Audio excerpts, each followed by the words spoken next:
Hoops chat. Where my dudes at? Chink. Chink.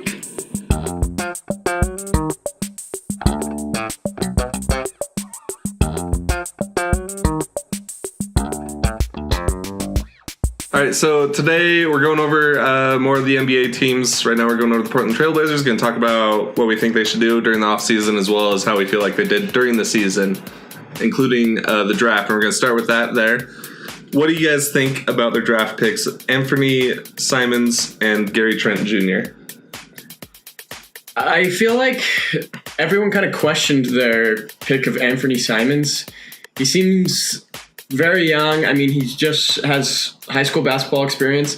I think he seems like a carbon copy of CJ McCollum, who, I mean, he's a great offensive player, but not great on the defensive side, and that's what I think they kind of need, right? Yeah, well, I've heard the same comparison of CJ McCollum, but I also hear him say like a more athletic CJ McCollum. Okay. But every player in the NBA was athletic in high school. Oh, yeah. Yeah. They're the best athlete at their high school. Yeah, exactly. It's like So like me when I was in high school. Exactly. Yeah, right? Yeah. I'm not too high on it. I think it's a decent pick just because, like, prospect-wise, he won't make, like, an immediate impact or anything. What do you think about him? I think it's just they rolled the dice and said maybe this guy will be some incredible wing player In a couple of years. A few years. Do you guys think it would have been better for them to look to trade? Yeah, because I feel like that kind of pick is you're not too interested, and they could have done a salary dump. I mean, everyone knows the bind they're in salary wise. They clearly aren't too invested in that pick. Yeah. So yeah, I don't know why they used it in a better way. Yeah, I agree, because you're not going to really find a game changer that late in the draft. It was like the 24th pick. Yeah, he was in the 20s. Yeah. Early 20s. Yeah. So you're not going to get a game changer. I think looking for a trade, maybe they did and they weren't able to find anything. Yeah, that's what I guess. Because their books are pretty full going forward for him. What about Gary Trent? What do you guys think about Gary Trent? I don't know much about him. I mean, he played at Duke. He is a solid wing player, right? So I think he's a safe pick. I think he's one. You get him on the second round contract, you know. Although they don't have a G League affiliate, so I don't know where they put these guys. Usually they still are able to sign them off with like other teams. Yeah, but I don't know which team though for Portland. I am higher on Gary Trent than Anthony Simons. No, I am too. Mostly just because I was able to see him in college. Yeah, he's a little bit more NBA ready than Anthony Simons. And I like the look of his shot. I think he's someone that just will work well. And eventually, I'm sure they'll pay him like a $10 million contract like they have with everyone else on their roster. So, going along with Blazers free agency, what do you see them doing in the free agency period coming up? Do you see them going after anyone in particular? Can they? I mean, they're pretty tied up.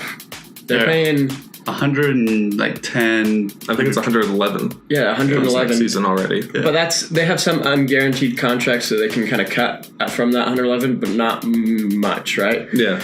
So I think that they said the projected salary cap for next year is 105 million, with like what 10 million give or take of. I think it's about 121, 123 for the tax. Okay. Luxury tax. So if they're under 120, then they won't be paying taxes. Is that how it works? Okay. Mm-hmm. So they have like, what, $10 million they can kind of work with about.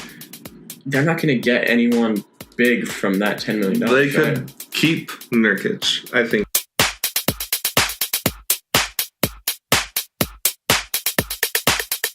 Same time, I think I'm higher on their other guys than Nurkic. I think Zach Collins, I think someone that's really good. Yeah. Ed Davis. I'm okay with Ed Davis, but I also really like. He's, I think, a free agent this summer right now. Yeah, I think he is too. I like.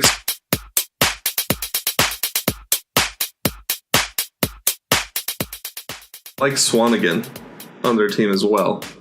Like, these are the reason why. Hey, he was on first team All-NBA Summer League last year. That's an achievement. I know. Right? I don't know. I just like him. So I think Yusuf Nurkic is like a stellar player. Yeah. He goes through, I think he has like, I won't say like mental lapses. he's either just totally dominating a game and you're like, wow, this guy's amazing, or he like totally vanishes and you don't see him for a while, and he does like, he has the same post move every time where he does one dribble in the middle, then he spins baseline for a quick Do you think shot. Zach Collins fits more into their future, or do you think Nurkic? Because there's a lot of bigs in the league right now with the draft added a few really talented guys. And If they're going to get anyone in free agency, it's going to be Nurkic. But at the same time, I don't think they're going to be like totally. I don't think it's necessary for him to keep Nurkic. Yeah. But I think he is. If he is like consistently good, like if he doesn't have those mental lapses, and I think he's going to be better for him than Zach Collins will be, because he's also really good defensively. Zach Collins has some shooting ability though. He can stretch the floor more. Yeah, and I think that if Zach Collins keeps developing and he's got that shot, I mean, I don't know what you guys think about CJ McCollum. Do you think he's one that they need to keep, or?